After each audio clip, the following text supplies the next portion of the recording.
What's going on, guys? I am Toxic Jordan. Welcome back to the channel. So today we are going to be watching a playback of our PEPPY GALS Extreme Super Battle Road No Item Run. This was a pretty fun one. The PEPPY GALS team is a really fun team to use because there's a lot of different utility. You know, obviously they're not making a lot of these units like the hardest hitting in the game or anything like that. Most of them aren't like defensive monsters either. So in order to make up for it and make some of these units actually usable, they have a lot of dodge built into their kit, or heavy stun chances, or sealing, a lot of different things like that.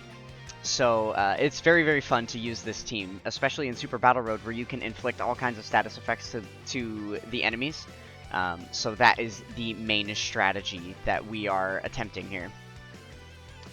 It's just to try and stun and seal the enemies, and obviously dodge all of the attacks that we can. STR Videl already going off and just completely dodging 3 attacks there in a row at the beginning. So that is very, very good. I guess the one downside with her dodging all of those attacks is that she gets an attack buff within the turn after she receives an attack. So if she doesn't receive an attack, then she isn't going to hit as hard. But that's okay, because defense is always the focus, just to make sure we can have as much HP remaining as possible at all times. So here Oceanus is able to stun and seal Goku for us. Taking no damage at all. I may, you know, in part because the Int Ribrianne is on rotation. She's providing a nice PEPPY GALS support. Alright, and the Queen launch is coming out. I am a super big launch fan. I definitely wanted to bring her on the team no matter what. And she is one of the better PEPPY GALS units in the game. With her repeated super attacks and then greatly lowering the enemy's attack and defense over and over within a turn, she can definitely make an enemy useless. And she does multiple times throughout this stage, so... The one problem with the PEPPY GALS team, as far as doing like a no item run in a hard-hitting stage like this, is that we don't have the best slot 1 units. A lot of these units, you know, because they are trying to inflict stuns and things like that, they don't really do well before they super attack. As you can see there, Videl's getting hit decently hard. She's pretty much our best hope at a slot 1 unit. But it is nice that she has the dodge chance built in, because hopefully we won't have to take a super attack before she attacks. She's going to be raising her defense quite significantly after supering, especially if she's able to get multiple supers off. So as you can see there, she tanks just fine after she gets off a few super attacks.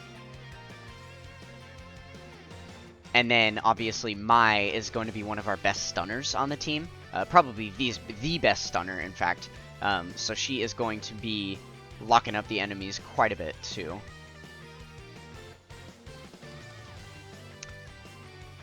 Alright, and then launch with her 3 attacks. Unfortunately, she didn't get a 3rd additional super, or she would have just killed Tien there. She just got the normal, so he is almost dead, but he has been attack lowered a few times at this point, so he's not really much of a threat.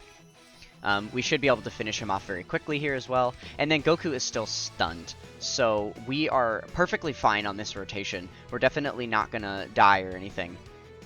I suppose the worst thing that could happen is for Tien to super attack us right away in the first slot, right before he dies, in typical Super Battle Road fashion, as the enemies like to do. So I guess that is always a possibility. But it doesn't happen there, so we are able to take him out.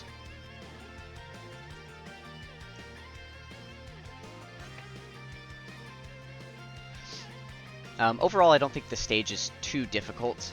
A lot of these units are very easy to obtain. They're just banner units. I guess, you know, the STR Videl is the only, like, Dokkan Fest premium unit on the team. Everybody else is just kind of banner units that you can pull, so I'm sure most people can build a solid PEPPY GALS team like this. You also have the option to go the Universe 6 route if you wanted to build a full Universe 6 girls team with all the Kale and Caulifla cards. I'm sure that team could do some work to this stage as well. But I am biased toward launch, so I really wanted to be able to use launch on the team. That's why we built the team this way instead.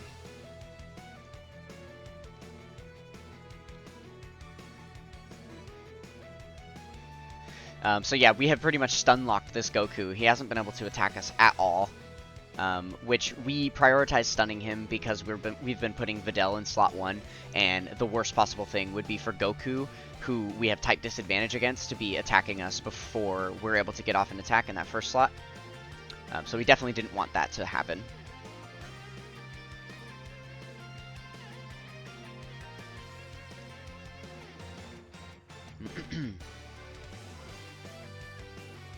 Okay, so we're going to continue to keep the rotation strong how they have been.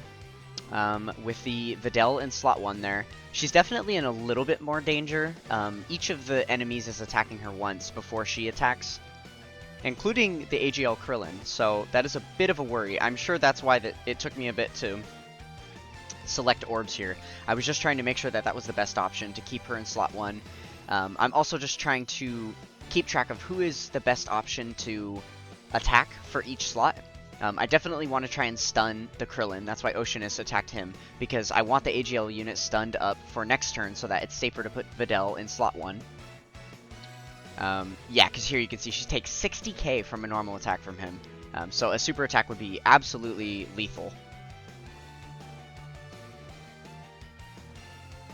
Yeah, and unfortunately no physical enemies around, so we just opted to attack the Vegeta. Doing some nice damage to him too with the critical hit there, which is good. And then a super attack coming our way, and we do get hit by it, so we take a massive chunk of damage there. We are now below 50% HP, so we are definitely looking... It's looking a little bit dangerous. We are able to get a stun on Krillin, though. That is super important for us to be able to survive the next turn. And then Launch, obviously, is going to be debuffing the Vegeta like crazy, and she seals him up, so he is no longer a threat at all. We do still have Gohan in full force here. In hindsight, I probably should have debuffed the Gohan, because we had type disadvantage there. So this is actually really lucky for us, because Vegeta, I believe, is sealed currently, no? No, he's not. Okay, so Vegeta was only sealed through the end of that rotation. He is not sealed anymore. So he does have a super attack coming out at us. Basically, we have to dodge it or we're dead. We don't have any other option here. We have no way to heal. And, yeah, no one's going to be able to tank that super attack. So we are definitely going to have to dodge this. Keep in mind, though, that his attack has been lowered significantly. So maybe there's a chance. I suppose it's possible. But I guess we'll find out what happens here. And then if, you know, after that super attack in the first slot, we can see that there is going to be no other super attacks for the rest of the turn. So as long as we are able to stun the other enemies so that the Mais aren't getting normal attacked, we should be fine. By the way, the Scouter is coming from the AGL Mai because our HP is so low. When our HP is below 50%, she gives a Scouter effect. And so there we are able to actually dodge the super attack there, which works out very well for us. And then with her additional, we are able to take out Vegeta fully, so we do not have to worry about any of his attacks for the rest of the rotation. And then Int Mai is going to go ahead and stun the AGL Krillin, so we're keeping him stun locked. Unfortunately, she does take a normal attack, and we almost died there. We're just hanging on with a sliver of HP right now. Very, very near death. We are tampering with that line. And then it's a good thing that AGL Mai had type advantage there because she did not stun. Even with her 70% chance to do it, she was unable to stun Gohan there, so she still took those attacks. But that means that Gohan is still not stunned here. So his attack and defense are being debuffed by the Int Ribrianne. She's got a passive debuff, and then she's also providing some support to the other Peppy Gals on rotation. So between all of that, we should be good. As long as we're not going to get super attacked by Gohan, we should be able to tank a normal attack from him with Videl. And then after she super attacks, she's obviously going to be stronger defensive-wise, so she should be okay. And then Oceanus, again, will continue to focus on Krillin to keep him stun-locked the entire time. We just don't want to mess with an AGL enemy at all. That would be the worst thing for us.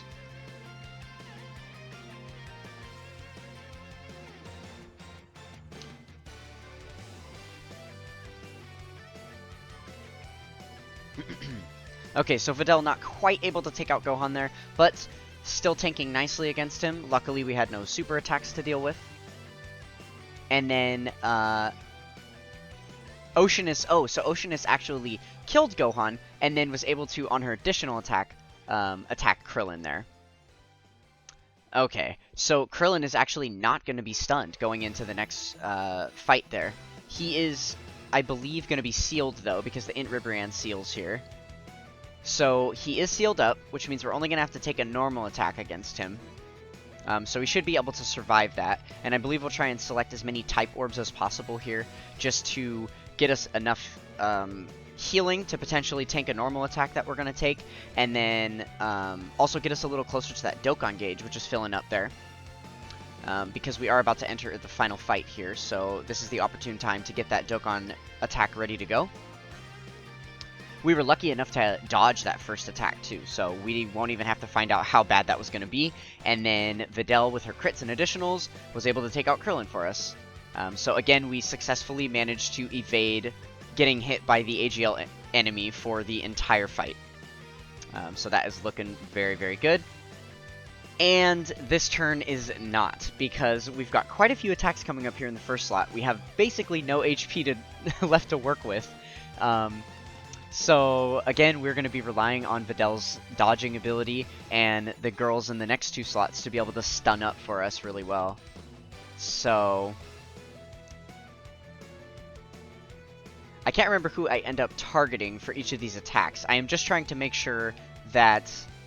so I guess it makes the most sense for us to do a type advantage attack there, right? And this is probably going to be a Dokkan attack. Though that may still hold out until next turn. We'll see. Because it doesn't look like we're going to be able to select type orbs throughout this turn. But it does make the most sense for us to stun the Yamcha at the end there with Mai. And then we'll have Oceanus stun Roshi. That way Oceanus doesn't have to take any damage at all. And then we would only have to take a little bit of damage with Mai, potentially. If the Oolong isn't completely killed by Videl, because that is also a possibility. If she's able to get a critical hit, she did get an additional super here, so if this is a critical hit, she might just straight take him out. Okay, so she wasn't quite able to take him out. Her defense is looking very good for us this rotation, though. So that is nice to see. Alright, and Mai is able to get the stun there. She tanks Oolong just fine, so that is good. Luckily, there was no super attack there. We probably would have been dead. And then Master Roshi is stunned as well. So we are not taking any damage at the end there. We get Ribrianne's transformation here. Are we going to have Launch's transformation as well, potentially?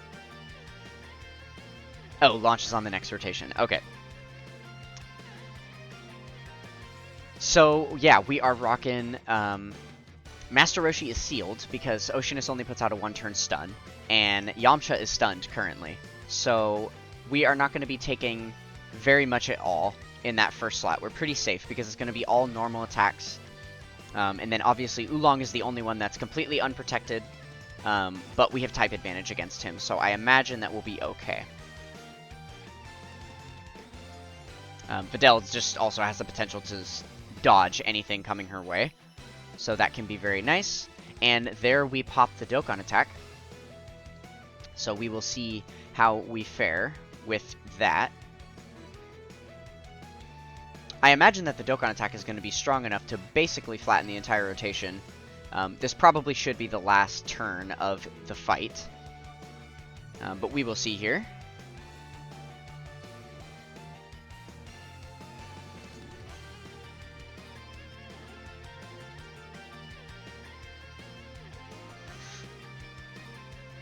But yeah, so overall, I think just with the, you know, with all of the passive support that we have from the PEPPY GALS supporting each other, you know, this team links up amazingly. I didn't show it throughout the fight, but, you know, pretty much every single unit had like 4 or more links active the whole time.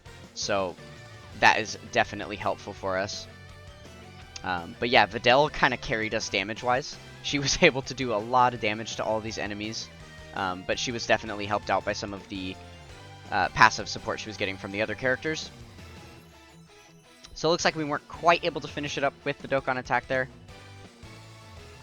And Roshi actually survives that attack at the end, which is hilarious. But finally we do get some HP back because we did a lot of damage on the Dokkan attack there. So we're almost back up to full. So now we can finally breathe. After like 2.5 fights of being just at super low HP, we can finally rest easy to know that we're not going to die here, pretty much no matter what. So I think at this point we had pretty much sealed the deal.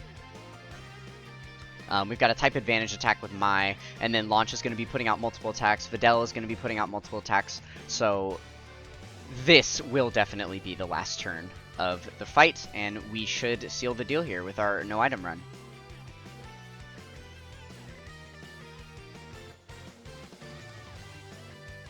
But yeah, I think the PEPPY GALS team is a little bit underrated. I'm considering trying to use them in some of the new Red Zone stages that have come out recently. They potentially could, could do some good work in there for some of the ones that you can inflict stunning on, or that you can, especially like ones that you can dodge. They could do all right. But yeah, so that is gonna finish up the video for today, guys. If you enjoyed what you saw, then consider coming over and being a part of the Toxic Tribe with a like, comment, and subscribe. We are trying to get to 77 subscribers by the end of the 7th year anniversary. So smack that red subscribe button. That would help me out a lot. I would greatly appreciate it. And yeah, that is going to do it for this one. I will catch you guys next time. Peace.